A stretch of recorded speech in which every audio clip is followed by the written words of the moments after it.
Enregistrement. Donc c'est sur la gestion des pensées, la suite. Donc avec Alessandra, on avait un tout petit peu parlé d'une notion qu'on appelle l'élaboration en psychologie. Donc c'est pas un mot que vous utilisez normalement, sinon ça serait bizarre. Et en fait, l'élaboration, c'est un processus qui se passe entre nos pensées, nos émotions et nos actes. Et justement, souvent, on peut manquer de ce processus. C'est-à-dire, en fait, on manque de maîtrise de soi. Il y a quelque chose qui va arriver à la surface de notre cœur, de nos pensées, de nos émotions, et des fois, on va passer à l'acte trop rapidement. C'est ce qui se passe, par exemple, quand on pêche, parfois quand on se met en colère. La colère est bonne, on l'avait dit, mais suivant comment on se comporte et on réagit, eh bien, on peut pécher. Et ça peut être ça aussi pour n'importe quel type d'émotion ou de pensée. Quand ça arrive, eh bien, des fois, on se maîtrise pas. Et ça arrive parfois, par exemple, dans le désir de se faire mal ou de faire mal aux autres, ou vous savez, quand on jette des assiettes, ou enfin, en fait, on perd un peu le contrôle comme ça, c'est que on se laisse agir par nos pensées. Et à ce moment-là, ce qui peut être intéressant, c'est justement d'apporter de l'élaboration. Donc l'élaboration, en fait, c'est un processus qui permet de donner du sens. C'est par notre pensée, notre raisonnement, on va apporter du sens à des ressentis, à des émotions, à des événements. On met du sens, on met du vocabulaire, on met de la parole, en fait. Et avec notre tête, voilà, on développe. Et en général, ça permet de faire comme une sorte de tampon, un amortisseur, un peu un tampon, entre ce qui vient d'arriver en nous et notre comportement, nos actes. Et pour un chrétien, du coup, c'est une notion qui est vraiment très importante de pouvoir développer. Donc c'est une capacité, hein. Et plus on le travaille, et plus ça se développe. Donc c'est une bonne nouvelle, ça veut dire que c'est pas perdu. Il n'y a pas de fatalité si on n'a pas trop de capacité d'élaboration, de mettre du sens, on peut vraiment le développer. Donc à développer parce que la maîtrise de soi fait partie du fruit de l'esprit. Et il est important de pouvoir l'utiliser. Parce que quand on y réfléchit, la maîtrise de soi, on peut vraiment l'utiliser comme un bouclier. Parce que du coup, Paul, il l'a dit justement, dans Galates 5. Je ne sais plus exactement, en plus j'ai pas de téléphone. Là. À la fin du passage sur le fruit de l'esprit, l'abondance du téléphone nous sauve. En gros, Paul, il dit, par rapport au fruit de l'esprit, la douceur, la patience, la maîtrise de soi, l'amour, la joie, la tempérance, la douceur, on l'a dit. Je sais plus, il en manque. Paul, il dit, il n'y a aucune loi qui est contre ces choses. À la fin, il dit ça.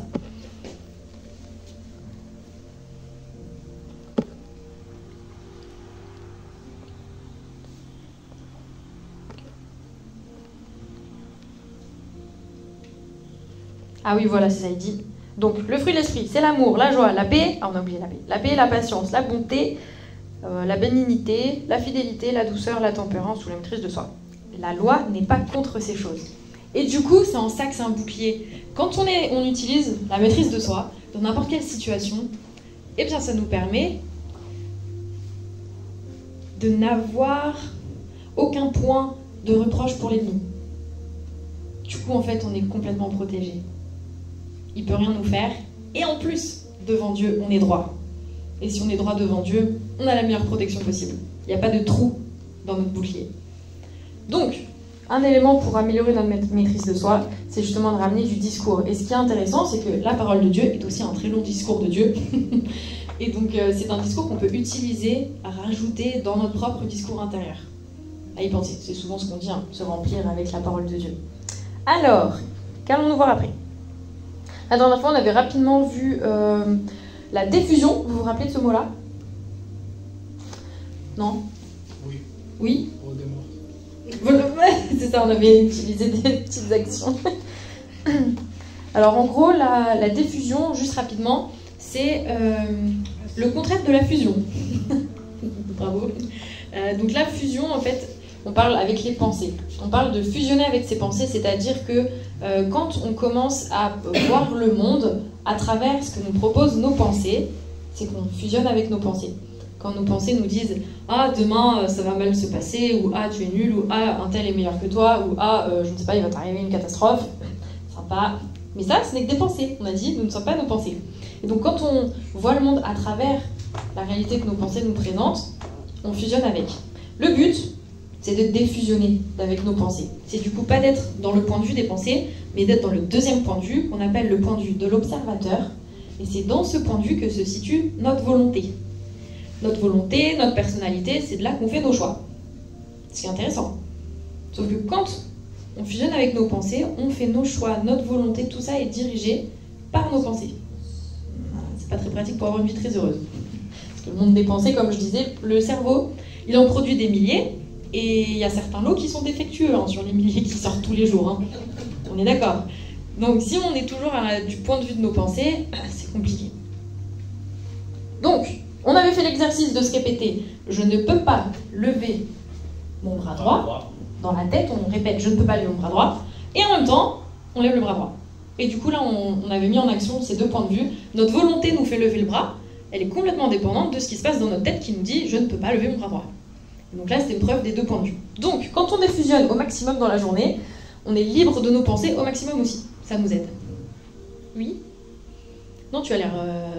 Non, je vais pas. Ok, super. J'ai l'impression de ne pas être très compréhensible.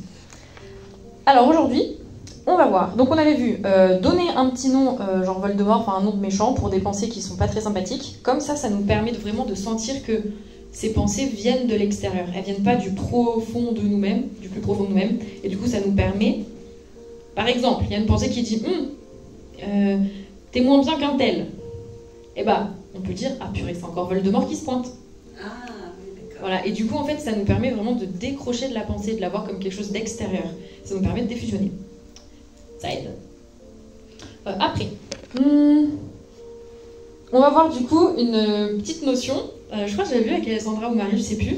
Mais elle est super. J'ai des petites cartes en fait à mon cabinet. Et sur ces petites cartes, il y a des petites images et des petites pensées qui sont hyper simplifiées. Et elle, c'est la préférée de Jean-Marc. Il les a pas toutes vues, mais parmi celles qu'il a vues, il adore celle-ci. Ça s'appelle, c'est la carte qui paye. Alors en gros, l'idée, c'est que notre tête, elle est comme un vendeur ambulant. Vous voyez les vendeurs sur les marchés? Vous êtes déjà allé faire un marché, peut-être? Bah, des fois, il y en a, genre les poissonniers, ils crient en mode « Venez acheter mon poisson, il est bien frais !» Un truc comme ça. Mais notre tête, elle fait pareil. Elle est comme un vendeur ambulant. Et il faut voir ça comme ça. En gros, quand vous allez sur le marché, vous n'allez pas voir tous les stands, tous les étalages. Non. Il y a quelqu'un qui va voir tous les étalages d'un marché? Non. Vous allez voir les étalages qui vous intéressent. Vous êtes d'accord? Et en plus, quand vous allez voir un étalage, vous n'achetez pas tous les produits qui se trouvent sur l'étalage. C'est impossible. Vraiment, à part un... ruiné, quoi. Ouais, ruiné. J'ai demandé qu'est-ce que c'est un étalage. Un étalage. Voilà. Et du coup, mais on a tendance, nous, pourtant, à faire ça dans notre tête. Notre tête nous propose plein de pensées. On va toutes les voir et on les achète toutes. Les bonnes comme les moins bonnes. Les fraîches comme les pas fraîches. Et c'est un problème. C'est vraiment problématique. Parce que comme vous voyez par exemple, vous achetez du poisson pas frais et vous le mangez, il se passe quoi? On est malade. La digestion est lourde et difficile. Et bien il se passe la même chose avec les pensées. Les pensées qui sont pas fraîches, qui sont pas bonnes pour le jour, quand on les achète et qu'on fusionne avec, et ben je sais pas si vous avez remarqué, on a la sensation d'une lourdeur sur les épaules, quoi. Ça nous fait un fardeau, c'est ce qu'on appelle un fardeau en fait. Hein. Un fardeau. Et on rumine, ça se digère pas, c'est pas frais. Et on va mal. Donc le but, la petite carte, elle dit en fait qui paye. Quand notre pensée nous présente des pensées et qu'on achète tout, à la fin, qui paye? Ben, c'est nous. C'est nous qui en payons le prix de tout acheter. Donc, si au lieu d'acheter les pensées qui sont les plus convaincantes, donc je crois que vous avez dit ça la semaine dernière, je sais plus, mais en gros, quand par exemple vous avez une pensée tout d'un coup qui vient dans votre tête qui vous dit « Oh malheur, et si demain je me faisais dévorer par un tyrannosaure ?» Imaginez vous avez une pensée qui arrive comme ça, vous savez qu'elle ne va pas rester très longtemps dans votre tête. C'est pas elle qui va vous charger l'esprit. Pourquoi? Elle n'est pas très probable, ni très possible, ni très réelle. Mais ça, c'est tellement flagrant qu'on n'a même pas besoin de se battre contre cette pensée, quoi. On va pas en avoir toute une angoisse de la nuit, quoi. C'est pas elle qui va rester. Par contre, des pensées qui sont en fait probables, possibles, réalisables, réalistes, elles sont convaincantes. Et c'est les pensées en fait qui sont les plus difficiles à défusionner. Parce qu'elles ont l'air possibles, quoi. Donc par exemple, je suis moins bien qu'un tel, je ne vais pas y arriver, un pneu va crever demain comme par hasard. Bon, en fait, voilà, des trucs qui peuvent vraiment arriver en fait. Et ça, elles sont difficiles à repousser. Et donc c'est pour ça qu'il y a cette idée, au lieu de n'acheter que les pensées qui sont les plus convaincantes, donc qui sont les plus possibles, les plus probables, les plus réalistes, au lieu de n'acheter que les pensées les plus convaincantes, si je n'achetais que les pensées utiles. Et une pensée utile, c'est pas forcément une pensée positive. Il y a des pensées qui sont négatives, qui sont utiles. Par exemple, le soir avant de dormir, on sait qu'il va faire froid, on peut avoir une pensée du type négatif, c'est-à-dire un peu stressante, se dire oh, mince, si demain je me lève, je prends ma voiture et qu'elle est gelée, ça veut dire que je vais perdre du temps à la dégeler, je risque d'être en retard. Donc ça peut être un peu stressant, elle est un peu négative, mais du coup elle est utile parce que ça peut nous permettre quoi? De préparer une bouteille d'eau le soir, comme ça quand on part demain matin, du coup on a notre bouteille d'eau directement et on dégivre rapidement. Donc en fait on a des pensées qui sont utiles, qui peuvent être positives ou négatives. Le tout, c'est de lui faire passer l'examen de l'utilité. Est-ce qu'elle va me servir? Est-ce que si j'y réfléchis, j'y passe du temps, est-ce que ça ne sera pas une perte de temps? Voilà, donc rappelez-vous cette petite carte qui paye, on se balade sur le marché de nos pensées et on n'achète pas tout. Parce que d'ailleurs, quand vous allez sur le marché, c'est ce que vous faites, hein, vous voulez acheter quelque chose, vous vous dites, est-ce que ça me plaît? Est-ce que j'en ai besoin? Est-ce que j'ai le budget? On se pose des questions quand même, mais on ne le fait pas avec nos pensées. On se fait arnaquer avec nos pensées. La tête est une arnaqueuse professionnelle. Donc voilà, ça c'est la pensée de la petite carte qui s'appelle Qui paye. Après, il y a une autre petite carte qui s'appelle Radio Problème. Radio Problème, c'est un peu le même type, c'est que tout au long de la journée, on a plein de types de pensées qui passent, que notre esprit nous produit. Et parfois, il peut y avoir toute la journée, on a des journées des fois un peu plus pesantes mentalement que d'autres, un peu plus négatives que d'autres. Et ce qui est intéressant, c'est que quand on se rappelle que nos pensées ne sont que des pensées, on peut les voir comme une radio, la radio catastrophe, radio problème. En gros, notre tête, elle est branchée sur radio problème, et toute la journée, elle nous fait du bruit sur des problèmes. Et la question de cette petite carte, elle est intéressante, c'est si chez nous, on avait radio problème allumé toute la journée, est-ce que ça nous empêcherait de faire ce qu'on a à faire? Non.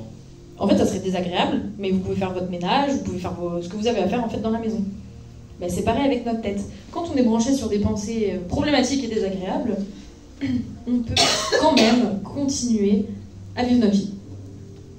Sachant que c'est pas hyper confortable et agréable, il vaut mieux avoir une belle musique de fond, on est d'accord, mais sur l'action, le bruit de fond, il n'est pas obligé en fait vraiment d'avoir un impact.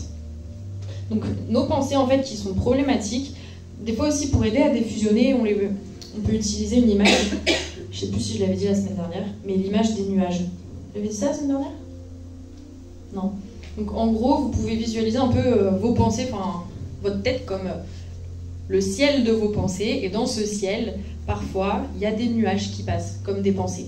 Vos pensées sont comme des nuages qui passent, et vous les mettez à distance, en fait, vous les voyez, ils sont présents, c'est sur votre ciel, mais vous continuez à vivre. Et ce qui est intéressant, c'est que comme en nuage, on n'a jamais vu un nuage habiter 1 an au même endroit de la Terre. Jamais. Genre ça dure peut-être quelques minutes, quelques heures, je ne sais pas, mais jamais plus longtemps que ça. Et c'est pareil pour les pensées. Voilà, donc c'était déjà pas mal tout ça. Ah oui, et un autre petit tips pour aider à défusionner, quand vraiment même en ayant donné des noms de Voldemort et de méchants et tout, et que vous avez essayé de ne pas acheter les pensées, enfin vous avez essayé de les mettre à distance et tout, c'était compliqué, vous pouvez, dernier recours, chanter vos pensées sur une mélodie très ridicule. Ah, j'aimerais voir ça. Je vous propose de vous entraîner avant, parce que dans le vif du sujet, des fois on n'arrive pas à le faire, mais juste vous entraîner, vous prenez une mélodie très ridicule et vous essayez juste de chanter adapté pour garder bien l'air en tête et faire vos phrases dessus. Et en général, ça diffusionne très bien. C'est des phrases qui nous angoissent ou des phrases qu'on... Ouais. En fait, les phrases que vous n'avez pas envie de garder dans la tête. Les pensées qui vous plaisent pas. Et du coup, j'ai des patients qui m'ont donné des airs ridicules. Il y en a un que j'ai découvert la semaine dernière. C'est ça, ou la semaine avant, je sais plus, mais il n'y a pas longtemps. Peut-être vous connaissez, Ça, c'est j'ai mangé un kiwi et maintenant il est parti. Vous connaissez? Non. Même moi en plus, j'ai découvert la semaine dernière, mais après, tout le monde, dès que j'en ai parlé, tout le monde connaît. Mais... Ah oui, et sinon il y a j'ai mangé un croissant et maintenant il est absent. Après, il y a aussi j'ai mangé un steak haché et maintenant il est caché. Je crois que c'est un truc comme ça. Si. Ah ouais, il en a sorti d'autres. Hein. Après, je suis allée regarder et tout. Donc, du coup, maintenant j'ai ça comme ressource, donc j'envoie ça à mes patients. Et en fait, la chanson, c'est que cette phrase. J'ai mangé un kiwi et maintenant il est parti. Pendant genre 1 minute, 2 minutes, c'est que ça. Voilà. Donc, vous pouvez chanter « Je suis nulle aujourd'hui, oui, vraiment très nulle ». En fait, vous mettez vraiment vos pensées dessus et ça va juste rendre la chose un petit peu moins sérieuse, réelle, voilà quoi. Donc, trouvez-vous des musiques les plus ridicules possibles. Il faut que ça, vraiment, ça tue vos pensées, quoi, quand vous le chantez dessus. Après, je crois... Ça va se rire quelque part, ça va dire. Oui, voilà. Hein. C'est ça, c'est pour ça qu'il faut que ça soit ridicule. Ça dédramatise, ça ridiculise la pensée. Voilà. Et le fait de remplacer nos pensées par quelque chose d'autre, est-ce que ça marche? Parce que des fois, on y arrive, mais... Des fois, oui. Mais en fait, le but de la diffusion ou du fait d'accueillir ses pensées, c'est qu'on n'essaie pas constamment de lutter contre, tu vois, de pousser à l'extérieur. Parce qu'en fait, c'est ce piège, justement, qui a du mal à marcher. Parce que des fois, quand on remplace par autre chose, on peut rentrer dans du raisonnement. Tu vois, et après, en fait, plus on raisonne sur nos pensées qui, de toute façon, on n'a pas envie d'avoir, et plus après, on aura besoin d'avoir nos preuves positives pour se dire oui, mais non, je m'appuie sur ça, nan. Alors qu'en fait, les pensées, elles doivent rester en tant que pensées seulement. Et du coup, toujours lutter contre, ça a plutôt tendance, en fait, à accentuer le fait qu'elle soit là. En fait, c'est ce que je disais la dernière fois, c'est comme des sables mouvants. Plus tu te débats, et plus tu t'enfonces. Et c'est un peu ça. Donc les pensées, en fait, juste dire, bah, même si elles restent là, en soi, hein, on s'en fiche, on continue sa vie. Notre volonté est indépendante de nos pensées. Et ce qui est intéressant, c'est que plus on défusionne, plus on a l'habitude d'agir indépendamment de nos pensées, et moins, en fait, on aura de pensées aussi désagréables. Parce que il y a des processus comme ça cérébraux, c'est si il n'y a pas de récompense, de conséquence, on va dire, récompense-conséquence à un stimulus, en fait, il y a une disparition petit à petit qui apparaît. En fait, c'est ce qu'on appelle du déconditionnement. Voilà. Pour conditionner un stimulus, on fait toujours la même chose. Pour déconditionner, il y a un stimulus, il n'y a pas de réponse, du coup, en fait, il y a une perte de réponse naturellement. Voilà. Donc, on se déconditionne un peu. Après, ça ne veut pas dire que vous n'aurez jamais de mauvaises pensées, parce que c'est le principe de l'humanité, hein, donc ça vous aidera. C'est un peu fataliste de dire ça, mais... alors... Si, on va parler du biais de négativité.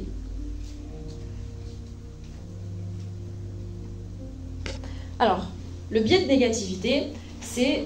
Biais, ça s'écrit B-I-A-I-S. Vous voyez ce que c'est un biais? Au cas où. Hein. Parce que moi, quand je l'ai appris à la fac, je ne savais pas ce que ça voulait dire. J'ai jamais entendu ce mot. Très bizarre, mais... Bon, ça date, hein. J'ai commencé à la fac il y a 10 ans, donc ça fait au moins 10 ans que j'ai découvert ce mot. Voilà. Donc, le biais de négativité, c'est une tendance du cerveau, en fait, à être concentré et attentif à ce qui est négatif. Et malheureusement, c'est commun à tous les gens qui sont d'ADN humain. Donc si vous venez pas d'une autre planète, vous avez tous ce biais de négativité qui fonctionne dans votre cerveau. Et du coup, le biais de négativité, il est indépendant de notre culture, de notre sexe, de notre éducation, de notre personnalité, de tout ça. Il est indépendant. Donc en fait, c'est une base commune à toute l'humanité. Ensuite, il peut être accentué, cette tendance à la négativité. Mais la base, elle est commune à tous. Donc le biais de négativité, en gros, c'est que, on le voit par exemple dans la mémorisation. Plus on va avoir une émotion désagréable, et plus notre mémoire va encoder précisément à long terme, en mémoire à long terme. Ah ouais. Ouais. Donc vous vous rendez bien compte que ça aide pas à être heureux. Hein. Le soir, sur votre lit, quand vous repensez à votre vie, et ben, en fait, naturellement, il peut y avoir principalement des choses négatives qui vous reviennent, et là vous dites « Oh mon Dieu, j'ai eu une vie malheureuse ». Et là, bah, vous avez du mal à dormir. Et en fait, c'est naturellement votre cerveau qui vous a pas aidé. Et il faut vraiment garder ça en tête, qu'on n'a pas besoin de tout spiritualiser. Il y a des choses, c'est juste des processus psychologiques, c'est le fonctionnement cérébral, c'est comme ça que ça se fait. C'est pas de la mauvaise volonté, c'est pas... Voilà, c'est pas spirituel en fait. Par exemple, vous mangez pas de fruits et légumes pendant 1 mois, vous serez sûrement un peu fatigué, hein, sans vitamine C ou trucs comme ça. Et là, c'est pas que vous, je sais pas, il y a un démon qui vous a attaqué. C'est juste qu'il faudra manger un peu plus de vitamine C. Voilà.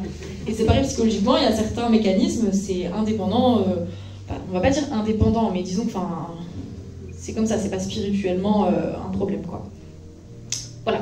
Donc, le biais de négativité. Il nous aide pas à être heureux, on a compris. On le voit en fait, cette espèce de déséquilibre un peu partout. Par exemple, quand un événement hyper négatif nous impacte, on a un mot qui existe pour ça, c'est un traumatisme. Bravo. Bon, il faut l'applaudir, c'est le seul à l'avoir trouvé. Donc c'est ça, quand on est impacté hyper négativement par un événement, on appelle ça un traumatisme. Par contre, au contraire, quand un événement hyper heureux nous impacte hyper positivement, il n'y a pas de mot qui existe. Vous voyez le déséquilibre? Faut en inventer un. Bah ouais, c'est dur. Hein. Contraire d'un traumatisme, dur. Hein. Mais non, mais du coup, ça n'existe pas. Donc on voit en fait déjà, rien que là, il y a un déséquilibre. C'est malheureux. En fait, bon, les théories pourraient venir... En général, quand on est chrétien, on est plutôt créationniste que évolutionniste, mais les théories qui viennent de l'évolution diraient que quand on était en mode préhistorique, donc il y a longtemps, au début de l'humanité, quand apparemment on vivait qu'une vingtaine d'années, je dis apparemment, on n'en sait rien, mais voilà, quand on vivait qu'une vingtaine d'années, le souci c'était plutôt de rester en vie, de survivre, que d'être heureux. C'était dans les dans les priorités, on était plutôt tourné vers la survie que vers le bonheur. Du coup, en fait, notre cerveau fonctionnait comme ça. Ça serait un indice, voilà. Il dirait qu'il fallait d'abord faire attention à tout ce qui se passe dans l'environnement, détecter toutes les moindres bêtes sauvages ou dangers. Donc du coup, le cerveau était... Détecter les menaces. Détecter absolument toutes les menaces. Et du coup, notre cerveau fonctionnait comme ça, en mode radar, donc toujours plus centré et concentré sur ce qui va pas. Et aussi, au niveau de la mémorisation, on a mangé un truc qui nous a rendu malade, diarrhée, vomissement pendant, voilà, et bah... Il fallait se rappeler de la couleur, de la forme et de tout ça, de ce qu'on avait mangé pour pas le remanger. Donc en fait, c'était ça, le cerveau, il fallait qu'il se rappelle de tout et qu'il soit hyper détective de ce qui va pas, de ce qui pourrait même arriver. Donc l'angoisse, elle a commencé il y a longtemps.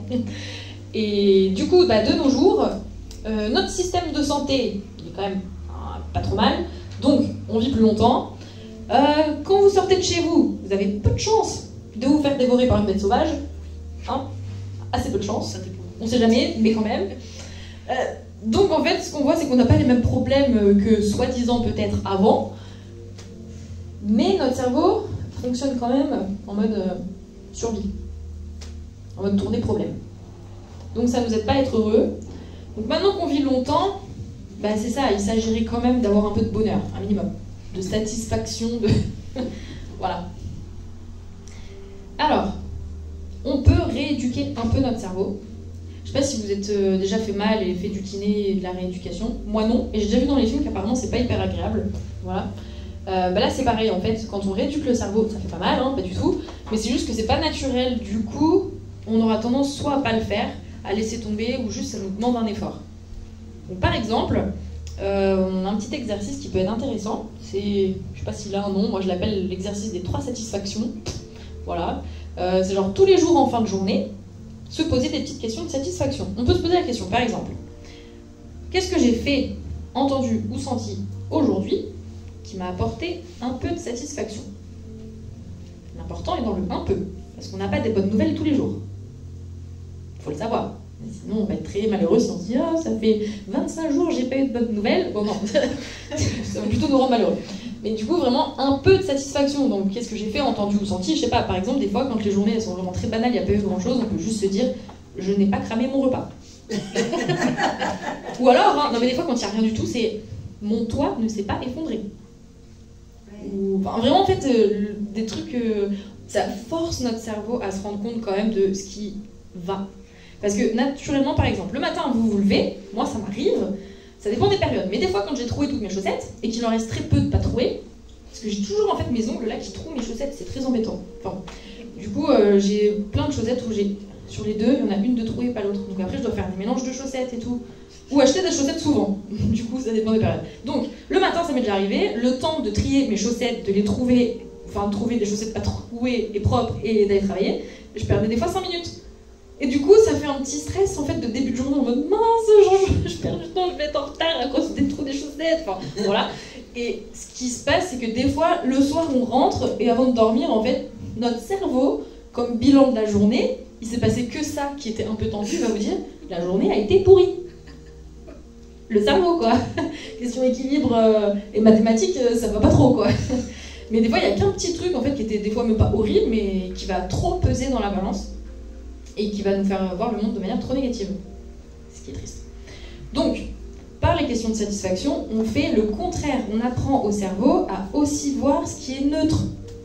Ce qui allait juste bien. Par exemple, je suis allée au travail, j'ai pas de roue qui a crevé dans le trajet. C'est déjà super bien. Je n'ai pas eu à gérer un problème, en fait. Mais ça, on le voit pas. On voit vraiment que ce qui est négatif et ce qui est neutre ou ce qui est positif, on passe par-dessus, on l'oublie. Donc, qu'est-ce que j'ai fait, entendu ou senti? Donc ça peut être, je sais pas, entendu un chant d'oiseau, je sais pas, fait n'importe quoi qui nous a plu, et senti. Des fois, il y a des bonnes odeurs, hein, quand on cuisine, ou la pluie, ou je sais pas. Même les chats. Moi, je trouve mon chat, il a trop une bonne odeur. Des fois, je le sens.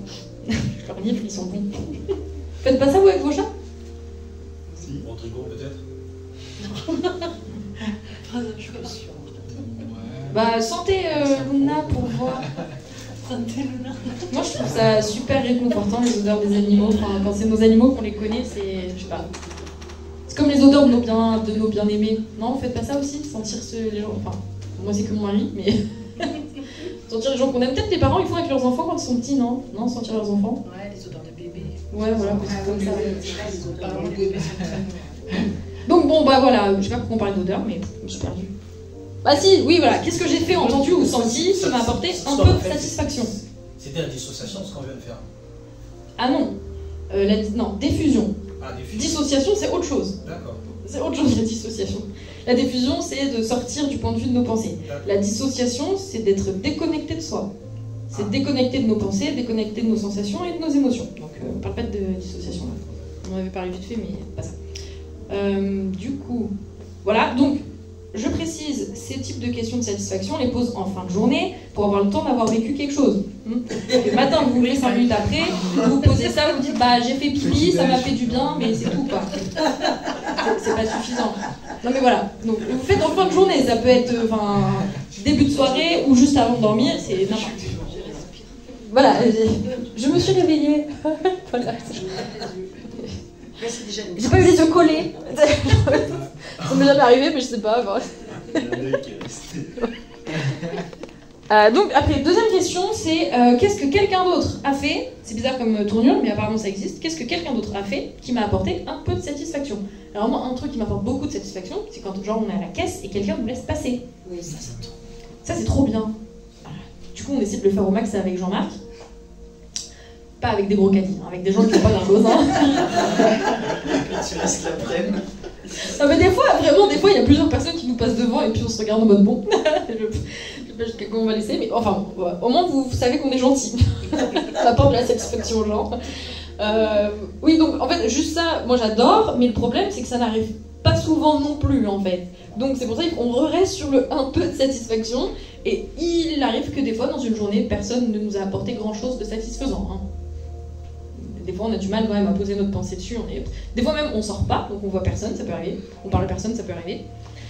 Donc, si ça vous arrive, dans ce cas-là, vous avez un joker, vous pouvez vous dire, si vous avez écouté de la musique, vous pouvez dire, le chanteur m'a apporté un peu de satisfaction.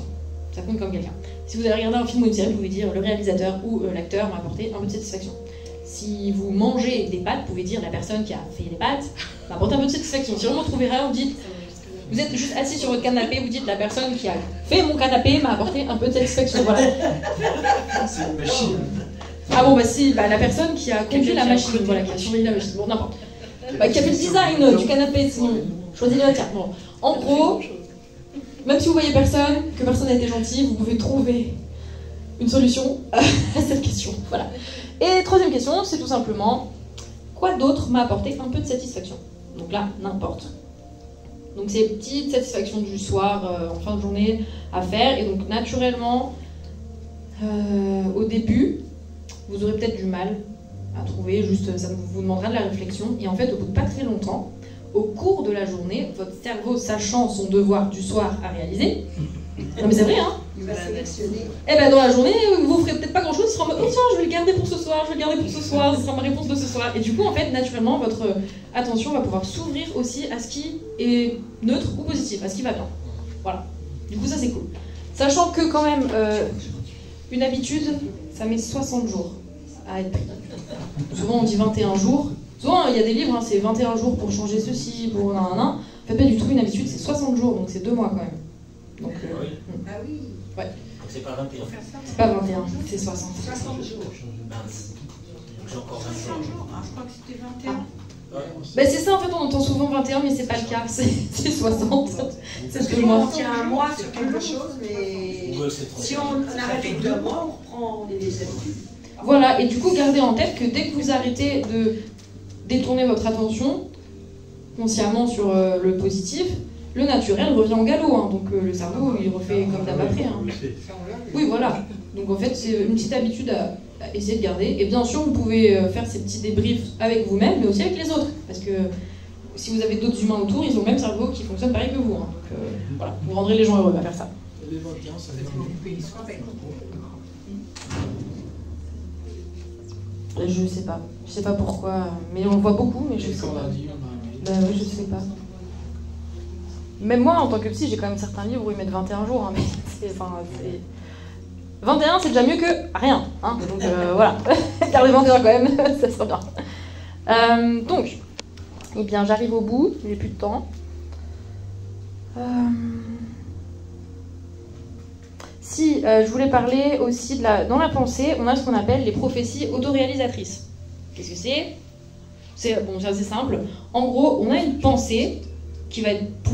Là, on va parler plutôt des types pensées négatives. Et elles ne sont pas encore au stade de la réalité. Pas encore. Mais on peut les faire devenir réalité. Et c'est pas juste par la puissance de la pensée, hein, rassurez-vous. La foi marche, mais seulement la pensée en elle-même, bon, moyennement quoi. Mais par contre, comme on disait justement que avant d'agir, il y a déjà une production qui vient du cœur, Jésus a dit ça, hein, ce qui est impur sort de l'homme, sort du cœur, ben c'est ça vient d'abord de notre cœur, et le cœur, on avait dit, pour les juifs, c'était l'intelligence, le siège de la pensée, c'est pas le siège des émotions, ça c'est les entrailles, vous vous rappelez ? Et donc, ce qui vient du cœur, de notre intelligence, de nos pensées, j'ai perdu, oui, ça peut être négatif, et quand ça sort sous forme de comportement, ça va impacter la réalité par nos comportements. Et du coup, par exemple, une prophétie autoréalisatrice qui peut arriver. Vous êtes par exemple une personne qui doutait que votre compagne ou compagnon vous trompe. Vous êtes tellement angoissé par le risque d'être trompé que vous allez faire quoi ? C'est un gros doute quand même qui vous pèse. Vous allez commencer à suivre l'autre personne, votre compagnon ou compagne. Vous voyez, donc vous commencez à vous mettre en action par rapport à cette pensée, vous commencez à la suivre. Mais ça vous rassure toujours pas. Vous l'avez toujours pas pris en flagrant délit, mais vous n'êtes pas convaincu. Du coup, vous allez tenter un piège. Vous allez envoyer une carte à la personne avec des fleurs. Et le soir, vous vous dites, si elle m'est fidèle, elle me le dira que quelqu'un lui a offert quelque chose. Sinon, si elle n'est pas fidèle, elle va tenter de me le cacher. Et là, vous voyez que le soir, la personne ne vous en parle pas. Là, vous êtes encore plus inquiet. Du coup, vous dites, bon, il faut poursuivre le plan pour découvrir. Et là, vous envoyez une carte et dessus, vous donnez rendez-vous à la personne et vous dites, si mon compagnon ou ma compagne vient, c'est qu'elle avait l'intention, il avait l'intention de me tromper. Et là, vous vous cachez au lieu du rendez-vous et vous observez que la personne arrive. Et là, c'est le drame. Soit vous explosez en colère, c'est la fin de la vie, vous pouvez même attaquer la personne, je ne sais pas, péter un câble, ça arrive, et c'est la fin de votre couple. Ça peut arriver, ou peut-être pas, mais alors, vraiment que l'autre soit quand même assez résilient, on va dire. Enfin voilà. Et quand on est seulement resté comme ça devient compliqué, parce que finalement, au premier piège que vous avez envoyé des fleurs, la personne, bon si c'est une femme, la femme va se dire je ne sais pas de qui ça vient, ça m'a l'air très bizarre, vu que je ne suis pas du tout impliquée dans cette histoire, je ne sais pas qui a fait ça, voilà, je suis innocent et je ne veux pas aller plus loin, je ne veux pas en parler à mon mari, je ne veux pas l'inquiéter pour rien. Donc on passe à autre chose. Ensuite, un autre jour où on reçoit une carte avec une demande de rendez-vous, la femme elle peut se dire mais qu'est-ce que c'est que cette histoire? Il va falloir que j'y aille et que je mette un terme à ces embêtements. Je suis mariée, je ne veux pas que quoi que ce soit à voir avec cette personne qui m'envoie des fleurs et qui veut me rencontrer. Et c'est là qu'on voit que c'est compliqué parce que notre pensée nous a emmenés très loin. Après, on peut avoir très simplement juste le fait de... on est invité à une soirée, il y a un peu de monde, et on a dans l'idée personne de même. Du coup, ça va nous faire agir comment ça? On va pas être très avenant. On va être froid, on va pas trop aller parler aux gens. Quand les gens vont nous parler, on va pas les regarder très sympathiquement, on va se dire je sais pas ce qu'ils pensent de moi. Enfin, voilà quoi, on va pas être la personne la plus agréable. À la fin de la soirée, on rentre chez nous, qu'est-ce qu'on se dit? Ah, franchement, Effectivement, personne. J'avais raison, personne ne m'aime. Et c'est là qu'en fait nos pensées deviennent quand même des gros pièges. Donc évitons ce qu'on appelle les prophéties autoréalisatrices, parce que les pensées, si ça restait juste de l'ordre de radio-problème, ça fait brrr, et on fait notre vie sans en faire cas, ça n'aurait pas donné ça en fait, ça se serait pas réalisé. Voilà. Bon, on va s'arrêter là. On a vu plein de trucs. Et je vais donner 2-3 points. La Bible dit que, on avait vu ça dans 1 Corinthiens 13, verset 8 peut-être, je ne sais plus, qui dit que l'amour ne soupçonne pas le mal. Le soupçon, c'est dans les pensées. Et il est important, justement, d'entretenir des pensées qui sont plutôt positives, remplies d'espoir, et justement avoir une vision aussi positive de nos frères et sœurs en Christ. Et quand on commence à être infecté par des mauvais raisonnements ou des choses négatives, on peut se dire, bon, peut-être je les remets à Dieu, si jamais c'est un des discernements de l'esprit, un discernement que Dieu me donne, je le garde, mais je vais quand même m'efforcer d'entretenir des pensées qui s'alignent avec le cœur de Dieu pour la personne. Parce que, quand on voit dans 1 Jean, chapitre 4, verset 20, la Bible dit quoi? Si quelqu'un dit « j'aime Dieu » et qu'il haïsse son frère, c'est un menteur. C'est un menteur.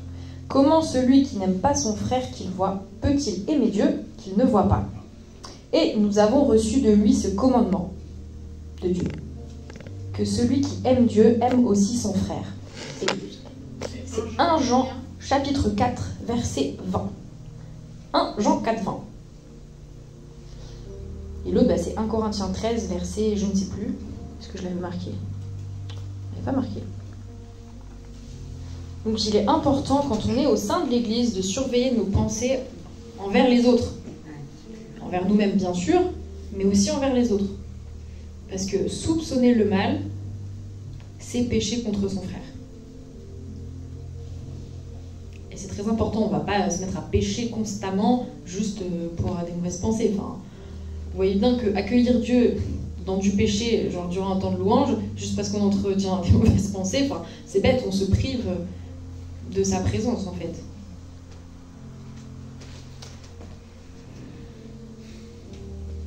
Bon, rapidement pour terminer.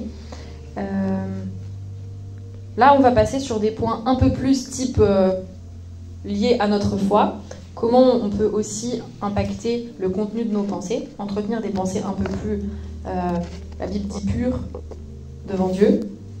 Premièrement, il est important de demeurer dans la parole de Dieu. Donc demeurer, c'est-à-dire la lire, ça aide au moins à y penser. Il n'y a pas de téléchargement Wi-Fi qui se passe direct dans notre esprit, il faut passer par la lecture ou l'écoute, quoi. Et l'étudier, la mémoriser, la lire, la méditer. En gros, on passe de temps à utiliser nos fonctions cérébrales. Si on refait un lien encore avec de la psycho et votre cerveau, on passe du temps à utiliser nos fonctions cérébrales ou cognitives liées à la parole. Donc notre raisonnement, on réfléchit lié à ça. Notre mémorisation, on essaie de l'apprendre.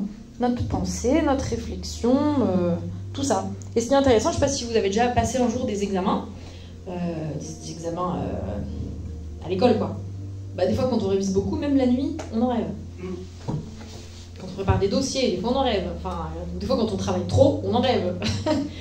Et bah, ce qui est naturel, puisqu'en fait, dans les rêves, à part la fonction spirituelle, on a aussi une fonction cérébrale qui permet en fait de trier nos pensées. D'ailleurs, ce qui est super sympa, c'est que par exemple, dans notre cerveau, on a certaines parties qu'on appelle les hippocampes. Les des hippocampes cérébrales, voilà, vous le saurez. Vous avez des hippocampes dans le cerveau. C'est des parties qui sont principalement impliquées dans le repère dans l'espace et le repère dans le temps. Et il faut savoir que quand vous vous déplacez quelque part dans une journée, pas vous faites un trajet en voiture ou à pied, et bien la nuit, vos hippocampes se refont le trajet à peu près 200 fois. Ah, on s'en rend pas compte. Ah non, on s'en rend pas compte, on dort.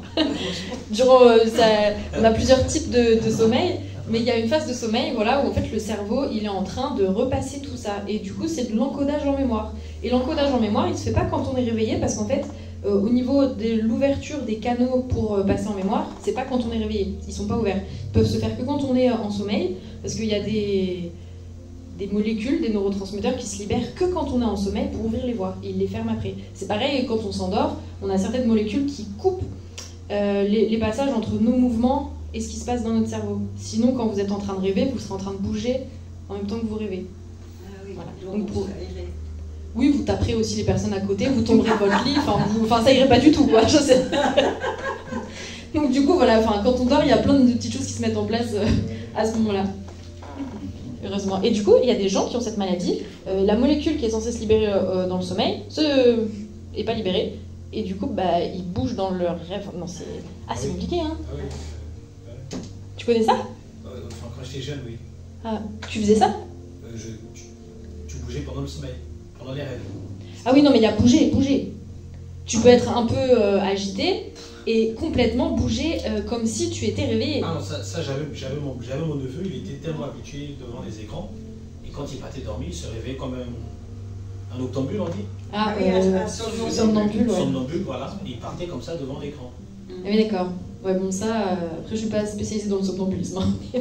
C'est dans certaines phases d'éveil, enfin de veille-éveil, entre les deux, ça peut se passer mieux. Voilà. Donc, juste se dire que, premier, utiliser nos fonctions cérébrales liées à la parole, ça fera que naturellement, même dans tout ce que votre cerveau va en faire, ça va un peu plus tourner autour de ça. Donc, vous allez plus y rêver, vous allez plus y penser, ça va remplir votre contenu. Enfin, des fois, j'ai des patients qui viennent me voir. On avait parlé des pensées intrusives, où des fois on se dit tiens, je suis en train de rouler, et si je me jetais dans le fossé, voilà, ou si je sais pas, j'ai un coup d'eau et si je le plantais dans quelqu'un ou n'importe. Enfin, ça c'est des pensées intrusives, mais j'ai des patients des fois qui me viennent avec des problèmes, on appelle ça des phobies d'impulsion, où ils commencent à avoir peur de passer à l'acte, à se faire du mal ou faire du mal aux autres. Après, ça devient assez grave, des fois, ça déclenche des crises d'angoisse, des choses assez impressionnantes.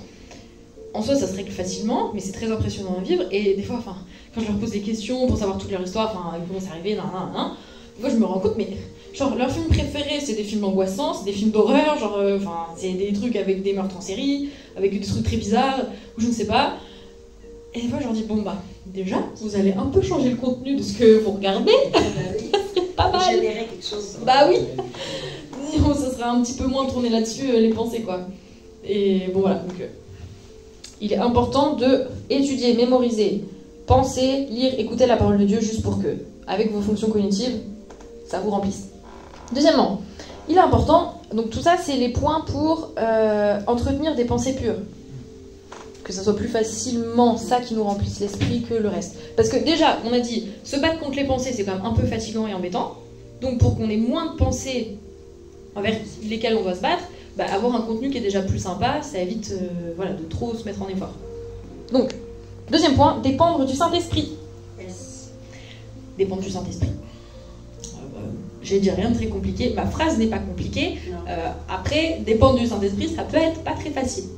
Donc, avec la connaissance de la parole, après, ça va aussi avec le troisième point. Le troisième point, c'est... Ah non, c'était pas lui, c'était le quatrième point. Donc, le troisième point, c'est ne pas s'exposer aux tentations et aux environnements qui poussent à pécher. Donc, ça va un peu avec le premier point, mais c'est ça, quand on s'expose, on se remplit. Donc quand on s'expose à des environnements qui sont impurs, on se fait salir, quoi. De l'intérieur, on se fait salir. Donc à éviter autant qu'on peut. Après, Jésus a dit, vous n'êtes pas du monde, mais vous êtes dans le monde, donc il faut s'attendre à se faire comme éclabousser par la boue de temps en temps. Hein. On fait au maximum ce qu'on peut, mais oui. C'est quoi ne pas s'exposer?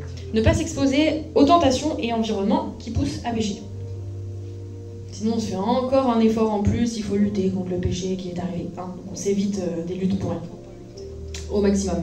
Donc, les environnements impurs ou les tentations, ça peut être des gens, parce que la Bible dit le faire et qui se le faire.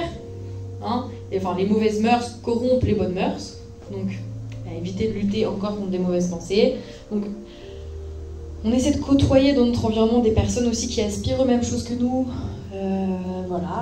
qui ont la paix, hein, ce serait pas mal. Un jour, notre pasteur, il avait une sorte de relation, on va dire une connaissance, qui était infidèle, mais souvent, avec plein de types de personnes. Et en fait, il l'a connu parce qu'ils ont fait une formation ensemble. C'était quelqu'un d'hyper gentil et pratique avec lui parce qu'il lui a donné beaucoup d'accès à plein de logiciels et de choses. Enfin, en fait, dans le travail, il était extrêmement utile de l'avoir en amitié, en connaissance. Mais moi, je disais, mais tu ne peux pas passer trop de temps avec quelqu'un comme ça. Moi, je ne me sens pas du tout sécurisée à savoir que tu entretiens une relation avec une personne comme ça. Et c'est vraiment à garder en tête, parce que des fois, on peut vraiment se faire infecter. Hein. Parce que nous, notre exigence, on va dire ça, nos exigences, elles sont censées être plus élevées que les exigences du monde. Nos exigences de sainteté. Et du coup, quand on s'expose à des exigences qui sont plus basses, ça risque de descendre aussi nos exigences. Ce qui serait dommage de se dire, ah, finalement, c'est pas trop grave. Et un jour, quand je me suis convertie, j'avais quelqu'un qui me suivait de temps en temps. Et des fois, je lui parlais de certaines choses et tout, j'étais encore jeune. Et il me disait, tu sais, à force de s'approcher trop près de nos limites, on les repousse. Ah oui. Donc à chaque fois qu'on se met en danger, qu'on s'approche trop de ce qui est impur, de ce qui ne va pas, on va s'y habituer et ça sera moins quelque chose de... on sera sûrement des fois moins tranchant. On dira, ah bon, ça peut passer, ça peut aller. Alors que des fois, ça ne va pas du tout. Ne baissons pas nos exigences. Donc, évitons de nous exposer aux tentations et environnements qui poussent à pécher. Ensuite, quatrièmement, aspirer à ce qui est pur. Remplacer le mauvais par le bon. Donc c'est pour ça que je disais ça allait avec dépendre du Saint-Esprit et côtoyer des gens sympas. Le Saint-Esprit déjà est une personne aussi, donc c'est aussi une personne qui peut nous influencer par sa manière de penser, par sa manière de faire, par ses paroles qu'il a, par sa manière de prier, par sa connaissance, ses enseignements. Enfin, le Saint-Esprit est vraiment une personne qui est influençante. Non, ça se dit pas, qui est influente. J'allais dire influençable, non, c'est le contraire. Le Saint-Esprit n'est pas trop influençable. Donc le Saint-Esprit est influent. C'est une personnalité très influente. Donc, il est important d'aspirer à ce qui est pur. Déjà qu'avec notre volonté, on le veuille bien, ça serait bien. Et qu'ensuite, là, c'est ce que quand même disait Anne-Marie, on peut remplacer le mauvais par le bon, l'impur par le pur. Parce qu'il y a un des principes cérébrales. Il faut garder en tête, le cerveau n'aime pas le vide. L'inexistant, enfin le vide, le trou, le cerveau, il ne comprend pas.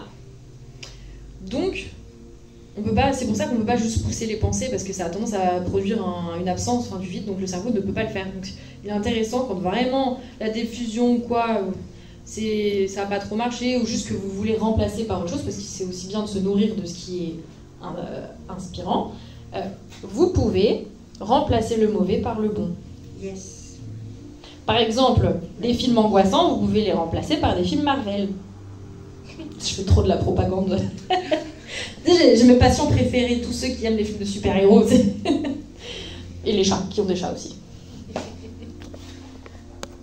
Mais ouais, en gros, on peut remplacer, c'est plutôt pas mal. Après, 5e point. Un point qui nous aide à entretenir des pensées pures, c'est la communion fraternelle avec d'autres chrétiens. La communion. Parce qu'au sein de l'Assemblée des frères, Dieu déverse la bénédiction. Et la bénédiction, Jésus-Christ, il a dit un truc bien, il a dit... Bon, de toute façon, Jésus, il a dit plein de trucs bien. Quelle phrase. Bon, il a dit parmi plein de trucs bien, il a dit, la vie éternelle, c'est que les humains, ils connaissent Dieu, le Père, comme étant le seul vrai Dieu. Et... je ne sais plus ce que j'allais dire. Pourquoi j'ai dit ça? Oui, si Dieu déverse la bénédiction au sein de l'Assemblée, la bénédiction, c'est notamment la vie en abondance. Et cette vie en abondance, c'est la connaissance de Dieu. Et donc, être réunis avec les autres, ça ne nous fait pas seulement du bien parce que ils sont sympas, et qu'il parle justement de manière un peu plus pure, sur des sujets sympas, genre un peu de motoculteur, ça fait pas de mal à l'esprit. Voilà. Après, il y a quoi d'autre? Ce qu'on va manger le soir, les chats, comment vont les chats, qui n'est pas brindille, mais perline, c'est ça? Praline. Ouais, j'étais presque. Hein. Plus proche que toi. Ça, franchement, c'était drôle. Oui, non, en gros, c'est qu'il savait pas comment s'appelait son chat. Tu m'aurais demandé, je m'aurais pas rappelé. Ah oui. Mais j'irai pas lui dire parce qu'elle risquerait d'être triste hein, quand même. Hein. Quand tu caresses ici, c'est toi. Oui, voilà. Toi aussi, tu sais que c'est elle, mais pas comment elle Je sais s'appelle. même pas si elle connaît son nom. Alors, Oui, c'est Mimine, c'est ça, non? Oui. Donc la communion fraternelle, elle est bien pas seulement parce que les discussions sont bien, malgré du coup vous avez compris que des bons mots ça remplit comme le cerveau, mais parce que spirituellement il y a aussi l'huile de joie, l'huile de Dieu, la bénédiction qui est déversée. Et forcément ça va impacter, influencer notre esprit. Et le dernier point, et je vous laisse parce que j'ai encore débordé, de manière générale, oui enfin c'est un point qui reprend tout, pour entretenir des pensées pures, il est bon de se nourrir de ce qui est bon et de s'entourer de contextes qui sont bons. Vous garderez ça en tête. Se nourrir de... C'est clair. C'est clair. Bah, de toute façon, vous avez remarqué, quand vous mangez quelque chose de bien, vous digérez bien. Quand vous mangez quelque chose de pas bon pour vous, vous digérez pas bien. C'est pareil spirituellement et dans votre cerveau, dans votre tête. Vous nourrissez de quelque chose de pas bien, la digestion est lourde et difficile, et après, vous traînez plein de fardeaux. Évitons les fardeaux. On sera plus heureux. Voilà, bah je crois que c'est plutôt tout. Hein. Si vous avez des questions, on pourra en parler, mais c'est plutôt tout. Ça se dit pas? Et bien, comme je dis à mes patients souvent, souvent quand je les quitte, quand je leur dis au revoir, et je leur dis vivez bien. Vivez bien. Ça se dit pas, mais je trouve que c'est sympa. Bon, ces derniers temps, vu qu'elle est faite, je leur dis mangez bien. Vivez bien et mangez bien, voilà. Et digérez bien aussi. C'est vrai que c'est un bon souhait, je pense.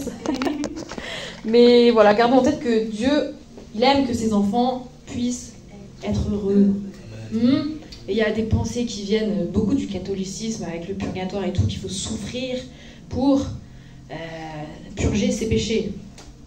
Mon Dieu, c'est le contraire de la volonté bonne, agréable et parfaite de Dieu. À notre sujet, ok?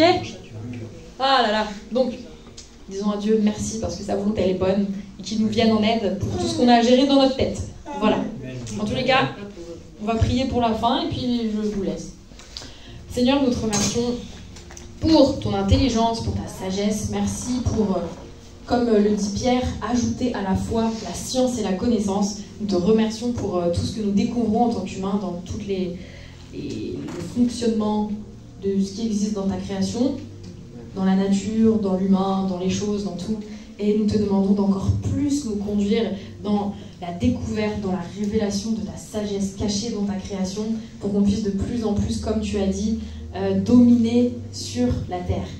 Nous puissions dominer et profiter de cette création que tu as fait pour nous, dans ta grande bonté, vraiment dans ce plan merveilleux. Et en tous les cas, nous demandons, Saint-Esprit, que tu nous viennes en aide, que tu remplisses nos nuits, que tu inspires nos nuits, que dans notre journée encore, tu puisses assiéger notre pensée, que tu assièges notre journée et que ton règne vienne encore dans nos vies, dans ce que nous sommes, dans nos pensées, dans ce que nous disons, dans nos cœurs, dans nos émotions. Et nous croyons que tu es bon et toujours bien disposé envers nous. Et nous te remercions pour cette grande assurance, pour cette assurance. En tous les cas, Père, merci pour tout. Amen. Amen. Juste, ça marche plus petit. J'espère que ça vous sera utile et peut-être un jour on pourra faire les émotions, un jour quand ça vous dira. Voilà.